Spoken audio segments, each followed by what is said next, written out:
الحمدللہ رب العالمین والصلاة والسلام علی سید الانبیاء والمرسلین وعلی آلہ واصحابہ وازواجہ اجمعین اما بعد فاعوذ باللہ من الشیطان الرجیم بسم اللہ الرحمن الرحیم قال اللہ تبارک و تعالی فی القرآن المجید والفرقان الحمید بسم اللہ الرحمن الرحیم والذین یبیتون لربہم سجدا وقیاما آمنت باللہ صدق اللہ العظیم۔ ناظرین کرام و سامعین، السلام علیکم ورحمۃ اللہ وبرکاتہ۔ آپ دیکھ رہے ہیں میرا یوٹیوب چینل مدنی اسٹوڈیو 92۔ آج کے وظیفے کے ساتھ، آج کے عمل کے ساتھ آپ کی خدمت میں حاضر ہوں۔ امید کرتا ہوں آپ سب خیریت سے ہوں گے، اللہ تبارک و تعالی کی رحمتیں برکتیں سمیٹنے میں مشغول ہوں گے۔ تو ناظرین کرام، آج کا ہمارا وظیفہ، آج کا ہمارا عمل کچھ نوافل کے حوالے سے ہے، اور یہ نوافل جو ہیں یہ تہجد کے نوافل ہیں، رات کی نماز ہے۔ اس کی بے شمار فضیلتیں ہیں، بے شمار برکتیں ہیں۔ ویسے تو سارے جو نوافل ہیں ان کی ہی بے شمار برکتیں ہیں، بے شمار فضیلتیں ہیں۔ اللہ کے محبوب بنائے غیوب صلی اللہ تعالی علیہ وآلہ وسلم کا فرمان علی شان ہے، حدیث پاک کا مفہوم ہے۔ آقا کریم صلی اللہ تعالی علیہ وآلہ وسلم فرماتے ہیں کہ اللہ تبارک و تعالی نے فرمایا کہ جو میرے کسی ولی سے دشمنی کرے تو اس سے میں نے لڑائی کا اعلان دے دیا، اور میرا بندہ جن چیزوں کے ذریعے میرا قرب چاہتا ہے، میرے قریب ہونا چاہتا ہے، ان میں مجھے سب سے زیادہ فرائض محبوب ہیں، یعنی وہ فرضوں کی پابندی کرے، فرائض پہ عمل پیرا رہے، تو یہ اللہ تبارک و تعالیٰ کو بہت ہی محبوب عمل ہے، اور نوافل کے ذریعے قرب حاصل کرتا رہتا ہے، یہاں تک کہ میں اس سے اپنا محبوب بنا لیتا ہوں، اور وہ اگر مجھ سے سوال کرے تو اسے ضرور دوں گا، اور پناہ مانگے تو میں اسے ضرور پناہ دوں گا۔ تو ناظرین کرام، رات میں بعد نماز عشاء جو نوافل پڑھے جائیں ان کو صلاۃ اللیل کہتے ہیں، یعنی رات کی نماز کہتے ہیں، اور رات کے نوافل دن کے نوافل سے افضل ہیں، کہ صحیح مسلم کی حدیث پاک ہے، سید المرسلین صلی اللہ تعالی علیہ وآلہ وسلم نے ارشاد فرمایا کہ فرضوں کے بعد افضل نماز جو ہے وہ رات کی نماز ہے۔ تو ناظرین کرام، صلاۃ اللیل جو ہے اس کی ایک قسم تہجد بھی ہے، کہ عشاء کے بعد رات میں سو کر اٹھیں اور نوافل پڑھیں، سونے سے قبل جو کچھ پڑھیں وہ تہجد نہیں، کم سے کم تہجد کی 2 رکعتیں ہیں،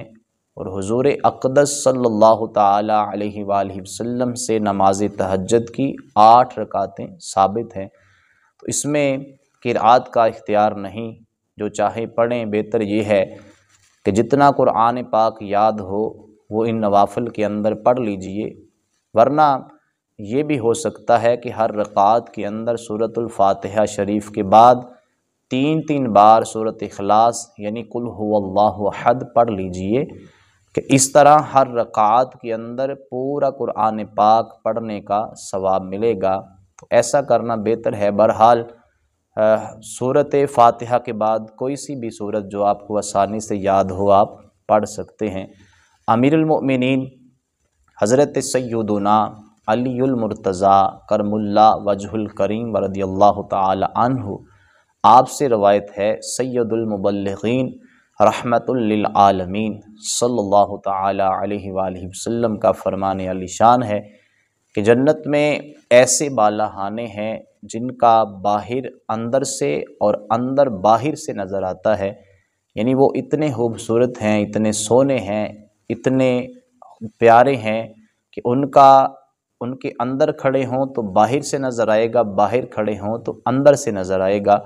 تو ایک اعرابی نے اٹھ کر عرض کی، یا رسول اللہ صلی اللہ تعالی علیہ وآلہ وسلم، یہ بالاخانے کن کے لیے ہیں کہ جن کے اندر کھڑے ہونے سے باہر نظر آئے اور باہر کھڑے ہونے سے اس کا اندر والا حصہ نظر آئے؟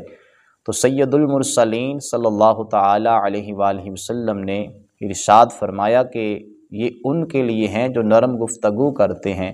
اور کھانا کھلائیں اور متواتر روزے رکھے اور رات کو اٹھ کر اللہ عز و جل کے لیے نماز پڑھے جب لوگ سوئے ہوئے ہوں، یعنی جب لوگ سو جائیں تو وہ نماز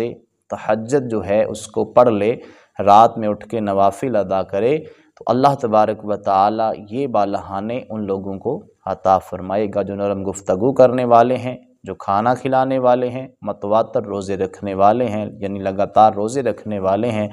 اور رات کو اٹھ کر اللہ عز و جل کی عبادت کرنے والے ہیں۔ تو ناظرین کرام، تہجد کی نماز کے بے شمار فضائل ہیں، بے شمار برکتیں ہیں، اور اس کے اندر اللہ تبارک و تعالی نے بے شمار خوبیاں رکھی ہیں، اور جو لوگ تہجد کی نماز ادا کرتے ہیں اللہ عز و جل ان پہ بے بہا رحمتوں کا نزول فرماتا ہے، اور اس ٹائم جو بندہ دعا کرتا ہے اللہ تبارک و تعالی اس کی دعاؤں کو قبول فرماتا ہے۔ میاں صاحب رحمۃ اللہ علیہ فرماتے ہیں کہ پچھلی راتیں رحمت رب دی کرے بلند آوازاں، بخشش منگن والے کارن کھلا دروازہ۔ تو ناظرین کرام، وہ ٹائم، وہ وقت ایسا ہوتا ہے کہ جب اللہ عز و جل کی رحمت انسانوں کی طرف متوجہ ہوتی ہے اور ان کو پکارتی ہے کہ ہے کوئی بخشش مانگنے والا، ہم اس کی بخشش کر دیں،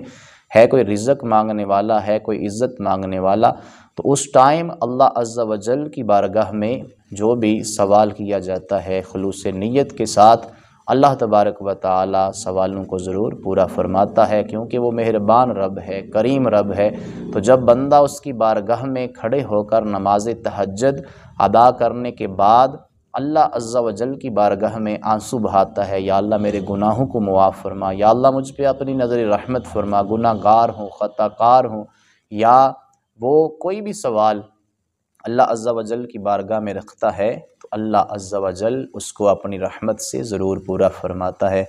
تو دعا ہے رب کریم ہم سب کو نماز تہجد ادا کرنے کی توفیق عطا فرمائے، اللہ پاک نماز تہجد کا فیضان ہم سب کو عطا فرمائے، اس کی برکتیں عطا فرمائے، اور ہمیں اس ٹائم جاگ کر اللہ عز و جل کی عبادت کرنے کی توفیق عطا فرمائے۔ اللہ پاک ہم سب پہ اپنی نظر رحمت فرمائے، عالم اسلام پہ اپنا فضل فرمائے، جہاں جہاں مسلمان